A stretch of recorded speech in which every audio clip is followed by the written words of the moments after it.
Bakit kaya? Bakit kaya ang bilis ng tao nang manghusga ng kapwa?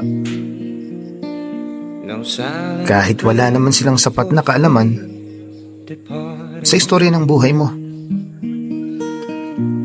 Dahil ba sa panlabas na nakikita nila at kaanyuan na mayroon ka, kaya ganun ko nilang pag-isipan at husgahan.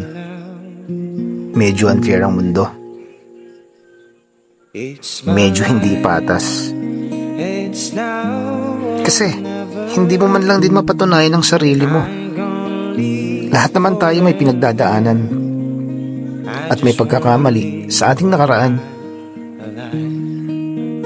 Pero hindi ibig sabihin ito wala ka ng pag-asang magbago at ayusin ang sarili.